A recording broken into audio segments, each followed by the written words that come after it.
ಓ ಬಾಗುರು ಏನ್ ಸಮಾಚಾರ ಎಲ್ಲಿ ಹೋಗ್ತಾ ಇದೀಯಾ? ಏನೋ ಸಮಾಚಾರ, ಒಬ್ಬನೇ ಆರಾಮಾಗಿ ಕೂತ್ಬಿಟ್ಟಿದೆಯಲ್ಲ, ಹೆಂಗಿದೆಯೋ? ಓ ಸೂಪರ್ ಬಿಂದಾಸ್ ಆಗಿದ್ದೀನಿ, ರಾಯಲ್ ಆಗಿದ್ದೇನೆ. ಏನಪ್ಪ ನಿನ್ನ ಮಗ ಸೈಟ್ ತಗೊಂಡು ಮನೆ ಮಾಡಿದಾನಂತಪ್ಪ? ನನ್ನ ಮಗ ಬಿಡಪ್ಪ, ದೇವಳ್ಳಿ 10 ಎಕರೆ ಜಮೀನು ತೊಗೊಂಡವನೆ, ಬೆಂಗಳೂರು ಒಂದು ಸೈಟ್ ತೊಗೊಂಡವನೆ. ನಿನ್ನ ಮಗ ಏನು ಮಾಡ್ತಾ ಇದ್ದಾನೆ? ನನ್ನ ಹಣೆ ಬರ ಏನು ಕೇಳ್ತೀಯಪ್ಪ? ಕೆಲ್ಸಕ್ಕೆ ಹೋಗಿ ಬಂದರು ಕೆಲ್ಸಕ್ಕೆ ಹೋಗ್ತಾ ಇಲ್ಲ, ಅಲ್ಲಿ ಇಲ್ಲಿ ಅಲ್ಕೊಂಡಿತ್ತವನೆ. ನಿನ್ನೇನಾದರೂ ದೇವ್ರು ಚೆನ್ನಾಗಿಟ್ಟಿದ್ದಾನಲ್ಲ. ಯಾವಾಗಲೂ ಬೇರೆಯವ್ರ ಮುಂದೆ ಬೈತಾನೆ ಇರ್ತಾರೆ. ಒಂದು ಸಲನಾದ್ರೂ ನನ್ನನ್ನು ಮಾತಾಡಿದ್ದೇ ಇಲ್ಲ.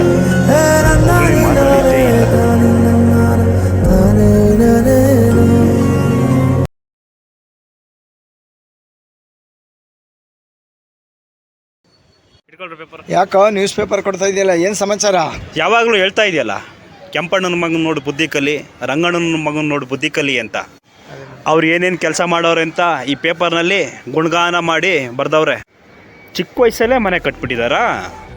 ಅವರು ಯಾವ ರೀತಿ ಹೋಗಿ ಬರೋ ಹೆಣ್ಮಕ್ಳ ಹತ್ರ ಚೈನ್ ಕದೀತಾಯಿದ್ರು, ಇರೋ ಬರೋ ಬ್ಯಾಂಕ್ಗಳಲ್ಲಿ ದರೋಡೆ ಮಾಡ್ತಾಯಿದ್ರು. ಅಂಥವ್ರು ನೋಡಿ ನಾನೇನಾದರೂ ಬುದ್ಧಿ ಕಲ್ತಿದ್ರೆ ನಾನು ಕೂಡ ಪೇಪರ್ನಲ್ಲಿ ಬರ್ತಿದ್ದೆ. ಅರ್ಥ ಆಯ್ತಪ್ಪ? ನಾನು ಯಾವತ್ತಿದ್ರು ನಿನ್ನ ಮಗ, ನಿಯತ್ತಾಗೆ ಇರೋನು, ಸಾಯೋ ತನಕ ನಿಯತ್ತಾಗೆ ಬಾಳೋನು. ಅದನ್ನು ಬಿಟ್ಟು ನಾನು ಯಾವತ್ತೂ ತಪ್ಪು ದಾರಿಲಿ ನಡೆಯಲ್ಲ.